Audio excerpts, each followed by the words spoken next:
মুরগির চামড়া ফেলে দেন?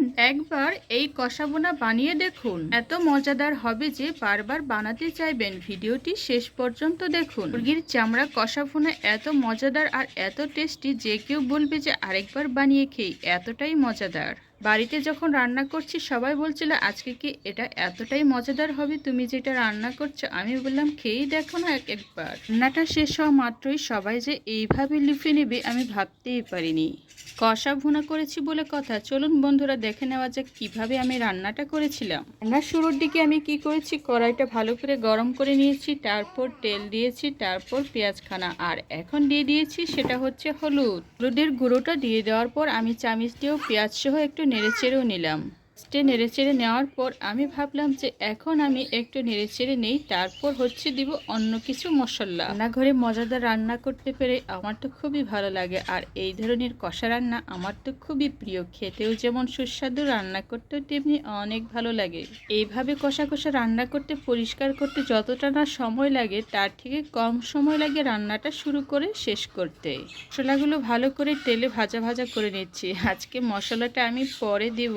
মশলা দেওয়ার পূর্বে হলুদ আর মরিচের গুঁড়ো দিয়ে পেঁয়াজটা ভালো করে ভেজে নিচ্ছি। রান্নার পর্বটা এতটাই মজাদার আর এতটাই খুবই রোমাঞ্চকর, কারণ এটা তৈরি করতে আমার অনেকটাই সময় লেগেছে, যতটা না আমার রান্না করতে এখন সময়টা লাগবে। আজকে এই চামড়াটা আমি একটু ঝালঝাল করে রান্না করে পেঁয়াজ, হলুদ গুঁড়ো আর মরিচ গুঁড়ো কষিয়ে নেওয়ার জন্য পানিটাও দিয়ে দিয়েছি। এইবার এই পানিটা আমি ভালো করে একটু চামচ দিয়ে নাড়াচাড়া করে নেব, আর তারপর দিয়ে দিব হচ্ছে করে পরিষ্কার করে রাখা আমার রেডি করা যেটা আমি রান্না করব, সেটা হচ্ছে মুরগির চামড়া। চামচ দিয়ে বারবার একটু নেড়েচেড়ে দিচ্ছে, এই কারণে পেঁয়াজগুলো যাতে একটু নরম হয়ে যায়। এই ধরনের রেসিপি ইতিপূর্বে আমি কখনো করেছি কিনা আমার মনে নেই, তবে এটা আমার অনেক পছন্দের রেসিপি। ভাবতেই অবাক লাগছে যে এই ধরনের রেসিপি তৈরি করতে আমাকে কতটা পরিশ্রম করতে হয়েছে, কয় ঘন্টা বসে বসে এগুলো তৈরি করেছি আমি। এই কথা বলতে ধৈর্যের ফল নাকি মিষ্টি হয়, আর এই মিষ্টিটাই আমি এখন পেটে যাচ্ছি। এর থেকে খুশির খবর আর আনন্দের ব্যাপার আর কি হতে পারে। মশলাগুলো দিয়ে দেওয়ার পর আমি বারবার চামচটি একটু নাড়াচাড়া করে নিচ্ছি, যাতে পেঁয়াজগুলো একটু নরম হয়েছে আর গুলেও যেতে সাহায্য করে। এখন সময়টা চলে আসছে সেই কাঙ্ক্ষিত সময়, যেগুলো আমি রেডি করে রেখে দিয়েছিলাম। এখন মশলাগুলোর সাথে আমি এটা দিয়ে ঢাকনাটা দিয়ে দিয়েছি। ঢাকনাটা দিয়ে দেওয়ার ফলে একটা উপকারিতা আছে, সেই উপকারিতা হচ্ছে আমার সবগুলো মশলা এখন ভালো করে মেরিনেট হবে, আর কিছুক্ষণ পর এটা আমি নাড়াচাড়াও করে দিতে পারি। সমস্ত মশলাগুলো ঠিক এইভাবে আমি রেডি করেছিলাম শিলপাটায় বেটে, আর সেগুলো হচ্ছে জিরা, আদা, লবণ, মরিচ গুঁড়ো আর হলুদ গুঁড়ো আর ধনিয়া গুঁড়ো, তারপর গরম মশলা। এগুলো তৈরি করতে খুব একটা সময়ের ব্যাপার না, চটজলদি তৈরি করা যায়, তার থেকে বেশি সময় লাগে এইগুলো রেডি করতে। খাবারটা খেতে যতটাই না সময় লাগবে তার থেকে আমার তৈরি করতে অনেকটাই পরিশ্রম করতে হয়েছে। এটা হচ্ছে খুবই সহজ প্রক্রিয়া আর সহজ পদ্ধতি, আর এটা গ্রামীণভাবে খুবই মজা করে, এটা অনেকেরই পছন্দের, আর অনেকে পছন্দ করে খুব মজা করে এটা রেসিপি তৈরি করে।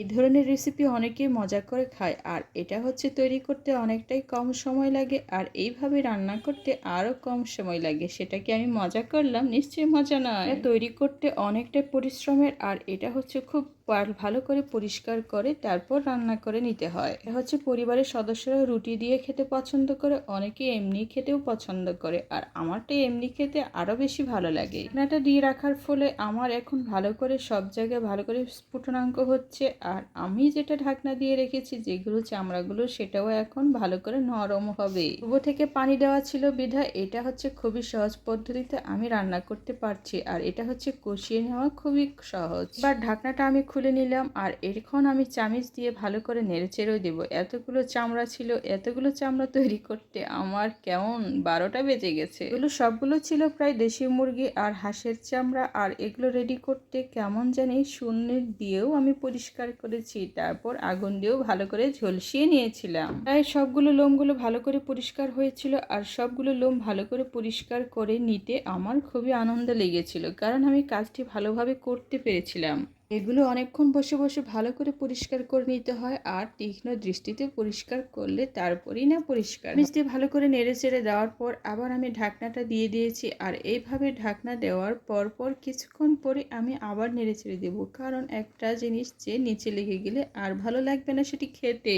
কম সময়ে এটা রান্না হয়ে যায়, কিন্তু এটাকে বারবার লক্ষ্য রাখতে হয় যে নিচের অংশতে যাতে কোনোভাবে লেগে না যায়। নিচের অংশ লেগে গেলে এটার খাওয়ার টেস্ট অন্যরকম হয়ে যায়। পর্বটা খুব মজাদার, কিন্তু রান্না করার এই পর্বটা একটু হতে সচেতনভাবে রান্না করতে হয়। আমি তো মনে করি কষিয়ে রান্না করা এতটাই টেস্টি হয়েছিল যে বাড়ির সকলে খুব পছন্দ করে মজা করে খেতেও চেয়েছিল। ঠিক এইভাবে ঢাকনা দিয়ে রেখেছি, আর আমি শুধু অপেক্ষা করছি পানিটা একটু কমিয়ে গেলে আমি আবার নেড়ে ছেড়ে দেবো একটা চামচ বা কাঠি দিয়ে। খাবারটি সবাই খেতে পছন্দ করে, যদি সেটা হয় রুটি দিয়ে, আটা দিয়ে। এবার ঢাকনাটা খুলে আমি কি করব, আবার আরেকবার নেড়ে ছেড়ে দেবো। এইবার ভাবে ঘন ঘন বারবার নেড়ে ছেড়ে দিতে হবে। এগুলো খুবই টেস্টিফুল আর মজাদার ভাবে কষা রান্না করতে হলে ঠিক এইভাবে রান্না করতে হয়, বারবার চামচ দিয়ে ঘন ঘন নেড়ে ছেড়েও দিতে হয়। তো এটি গলে যায় না, ফের আবার ভেঙেও যায় না, যেমন ছিল তেমনই থাকবে। তাই চামচ দিয়ে একটু ঘন ঘন ঠিক এইভাবে আমি নেড়ে ছেড়ে দিচ্ছিলাম। এটার টেস্ট যারা খায় শুধু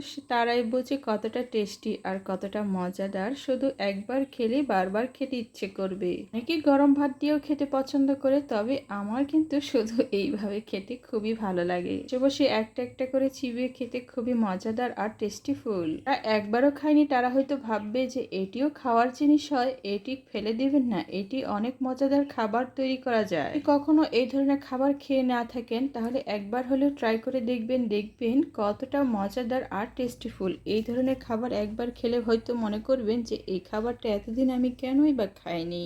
খুবই পরিষ্কার পরিচ্ছন্নভাবে রান্না করছি, আর এটি হচ্ছে পরিবারের সকলে এটা খুবই লুফে নিতে পছন্দ করে। পরিষ্কার পর্বটা নিজের যদি ইচ্ছে না হয় তাহলে অন্য কাউকে দিয়ে আপনি সামান্য কিছু অর্থ দিয়েও করে নিতে পারেন, বা বাজারে দোকানে যেখানে মুরগি পরিষ্কার করে সেখানেও আপনি বলে দিতে পারেন যাতে আপনার চামড়াটা ভালো করে পরিষ্কার করে দেওয়া হয়। তারপর বাসায় নিয়ে এসে আপনি আগুন দিয়ে ভালো করে ঝলসিয়ে নিয়ে ছোট ছোট পিস করে ভালো করে পরিষ্কার করে ধুয়ে তারপর ঠিক এইভাবে রান্নার প্রক্রিয়াটা আপনি শুরু করতে পারেন।